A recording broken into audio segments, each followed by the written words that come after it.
So, are you just sick of this sense of apathy that you are seeing amongst your students in your classroom or school?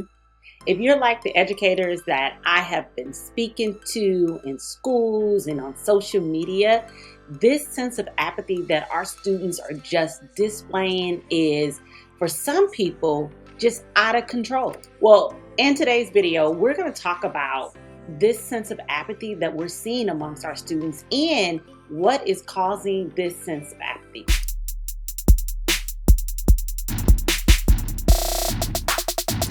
In my book, Real Love Strategies for Reaching Students When They See No Way Out, I keep telling you guys, this book is a timely book. This book, even though I wrote this book prior to the pandemic, a lot of the things that we are seeing and behaviors that we are seeing in students post-pandemic, I address it here.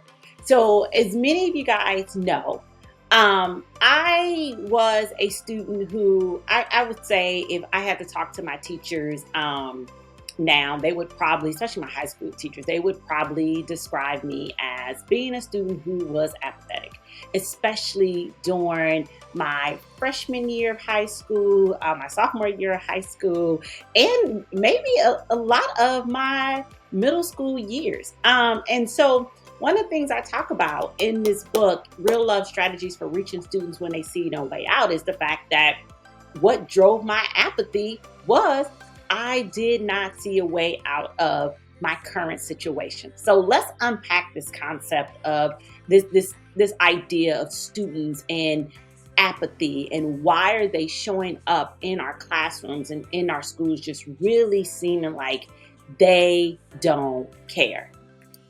Before we really jump into this topic, let's first get a working definition of apathy. Apathy is really this lack of enthusiasm, this lack of care, this lack of concern, just this overall lack of interest in what it is that we think our students should care about, be concerned about, or be interested in. One of the things that I'm seeing is educators are like, oh my God, they just don't care. Like they come to class, they sit in class, they want to sit on their phones, they don't want to do any of the work when you are trying to maybe redirect or create correct behavior. Like students are just not responsive to it. Why is this? So I think when we focus on apathy, right, and what's just this whole why are students acting like this, we as educators are getting so caught up in the symptom. Apathy is the symptom. What we need to be focusing on is what are some of the causes of apathy amongst our students and why are they just disconnected. They really seem like they don't care about learning, they don't care about content, they don't care about this idea of behaving in school. Like they just don't care. They are so out of it. Like, why? First thing I want to talk about, like when we think about this idea of apathy and why students just seem like they are not enthusiastic about learning, they lack concern for learning. Because the first thing that we have to understand is our students they're humans. And one of the things that we all know as humans is that we don't care about the things that are not important to us. Like, I hate to break it to you, students don't care about your content. They don't care. Students don't care about what you are teaching. The reason why they don't care is because you have yet to convince them as to why they should care. So let's unpack this first. So many of us, especially us who are from, like we're millennials, we grew up in this culture, and even people who prior to millennials, we grew up in this culture of academics and education was the key to success, right? It was just you go to school, you learn what you're supposed to learn. This information will then prepare you to enter into college or enter into the career force. And then This college career will then transcend you into the middle class, and the middle class is where you need to be about. And so we were sold this idea that schooling was a direct connection to success. For our students, that ain't the case. That is not the case.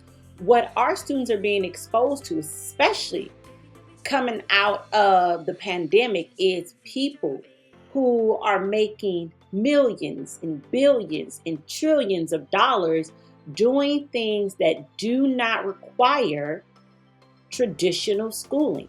They are doing things that don't require them to understand history, don't require them to understand math, don't require them to understand science, don't require them to understand, like, there are some people on YouTube who they don't know how to read, but they are making money charting their journey on how to read. When we are sitting in front of students and wondering why they just don't care, they don't care because what we are trying to offer to them and tell them, oh, they need to have this, they would benefit from this, in their minds, they're just going through the motions. They're going through the motions. So, since I left the classroom and transitioned into the entrepreneurial space, I learned a lot in this process about business and marketing, and selling, right? And there's so much that I've learned from the entrepreneurial space, and I'm like, man, this applies to the classroom. This is where it's at, right? And so in the business space, right? And I'm using this as just a way to connect it back to what's happening in the classroom to understand this apathy, right?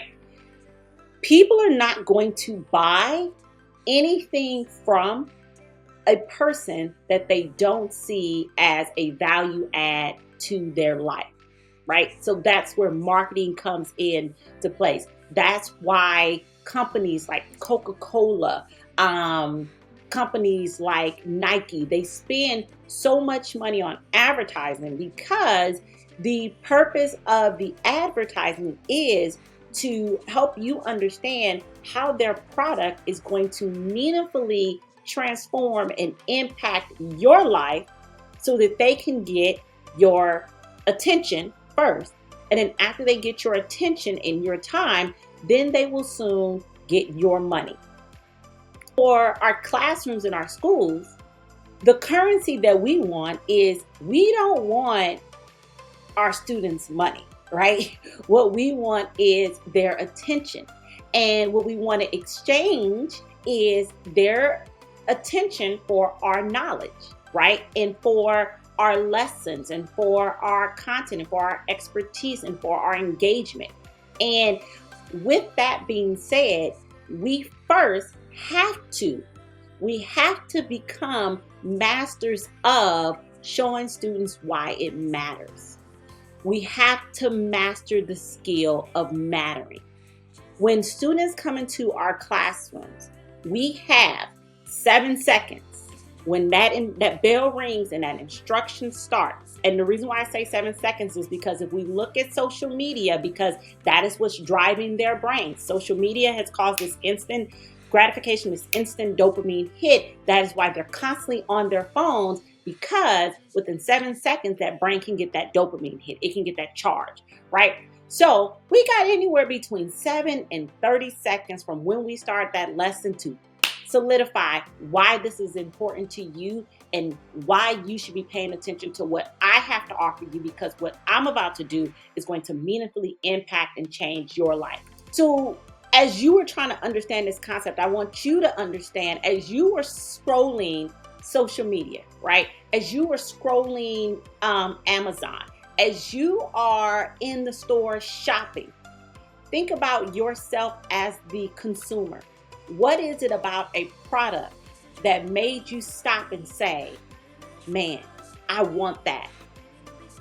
I'm going to buy that because this is going to transform my life, right? As you think about a book that you purchased, you think about a course that you signed up for, you think about when you go and get your hair done, your nails done, a pedicure, a haircut, whatever it is. What is it about that experience? What is it about the service that you're getting that will produce the desired outcome that you have for yourself that is going to meaningfully and significantly transform and impact your life?